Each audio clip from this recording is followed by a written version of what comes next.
가정이나 가족이 우리 몸과 비슷한 면이 많이 있다는 거예요. 한 세 가지로 제가 말씀을 드리면, 첫 번째 뭐냐면, 몸이나 가족은 평소에는 있는지 없는지조차 모르고 지내는 존재 무의식의 대상이라는 것이죠.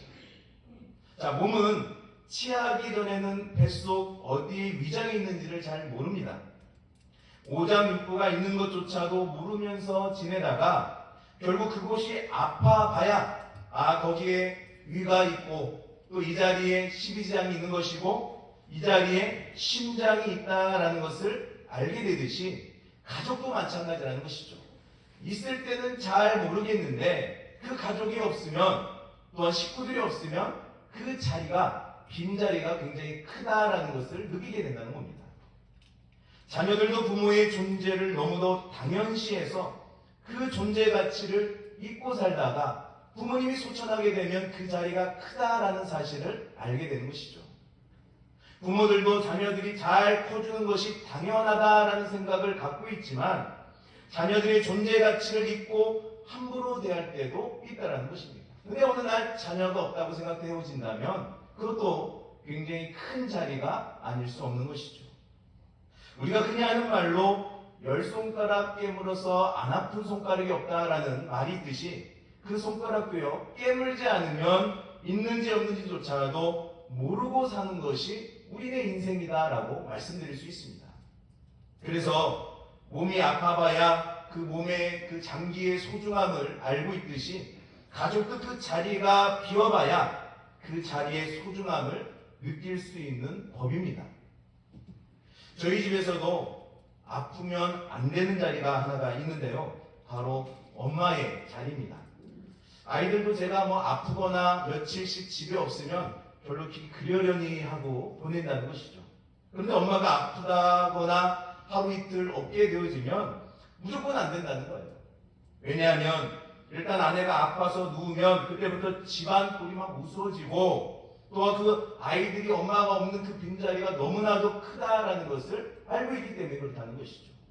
밥 먹는 문제부터 시작해서 집안일, 또 공부를 도와주는 문제 등 곳곳에서 문제가 발생되기 때문에 정말 엄마가 하루만 없어도, 아파서 하루만 누워있어도 막 온 집안이 핵폭탄이 맞은 듯이 그렇게 힘들고 어렵다라는 것을 우리 아이들도 알고 있다는 것이죠.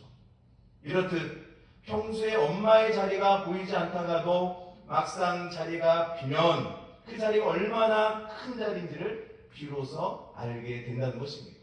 그래서 우리는 그 빈자리가 비울 때 안타까워하고 아쉬워할 때가 많다는 것이죠. 자, 몸과 가족 간의 두 번째 공통점은 뭐냐면 서로 간의 단점과 약점을 너무나도 잘 알고 있다라는 사실입니다. 자, 남들은 있는지 없는지 모르는 정말 작은 점들이라든지 또 작은 어떤 모습들, 그리고 잘 때 이를 간다든지 코를 본다든지 이 모든 것들, 남들이 모르는 것을 가족들은 잘 알고 있다는 거예요. 아무튼 남들이 못 보는 적나라한 모습조차도 가족들은 속속들이 알고 있다는 것이죠. 그래서 가족 간에도 어디가 아킬레스건인지를 확실히 알고 있기 때문에 인생의 가장 날카로운 비수를 꼽는 사람들이 어쩌면 가족일 수 있고요. 인생에 소금을 뿌려대는 존재들이 어쩌면 가족일 수 있다라고 말씀드릴 수 있습니다. 그러나 동시에 가장 부끄러운 치부를 알고 있으면서도 그것을 덮어주고 가려주고 없애주고 또는 치유해줄 수 있는 유일한 곳이 가정이요 가족이다라고 말씀드릴 수 있습니다. 자, 몸과 가족 간의 세 번째 공통점은 뭐냐? 몸이나 가족은 어느 상처 앞에서도 시간이 지나면 아문다라는 사실입니다. 자, 요즘 일교차가 심해서 감기에 많이 독감에도 걸리고 계시지만 사실 이 독감도 걸리고 나면 시간이 지나면 결국 낫는다는 것입니다. 엔데믹이다, 이제 코로나가 이제 종식을 알리고 있지만 이 코로나도 마찬가지죠. 걸렸다 하면 어느 정도 시간이 지나면 낫게 되어 있습니다.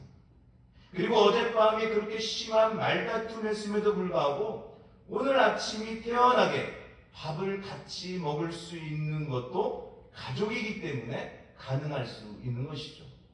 자, 이렇듯 가족이란 우리가 이 땅을 살아가면서 가장 소중하게 지켜내야 될 성역이라고 말씀드릴 수 있고, 또 안식처요, 피난처요, 기댈 언덕이다라고 말씀드릴 수 있습니다. 자, 그럼에도 불구하고 항상 곁에 있다는 이유 하나 때문에 그 존재를 잊고 살 때가 많고요. 또는 무시할 때가 많고, 또 오히려 관심의 사각지대 또는 권위의 사각지대에 놓인 미묘한 곳이 가족이다라고 말씀드릴 수 있습니다. 자, 요즘 시대를 핵가족 시대다 또는 맞벌이 부부 시대다라고 해서 어떤 남편의 권위, 아내의 권위, 심지어는 부모의 권위도 상실한 시대에 우리가 살아가고 있는 것이죠. 이런 가정과 가족의 정체성에 대해서 성경은 뭐라고 말씀하고 있냐면, 부모와 자녀 간의 관계, 남편과 아내의 관계, 그리고 형제 간의 관계 등 일일이 하나씩 열거하면서 그 관계성을 강조하고 있다는 것을 알 수 있습니다. 왜냐하면 하나하나 관계성을 통해서 가정에서 신앙의 권위를 세워주시기를 원하기를 하나님이 바라고 있기 때문에 그렇다는 것이죠. 근데 가정 안에 신앙의 권위가 굉장히 중요하다라는 것을 알려주고 있는 것입니다.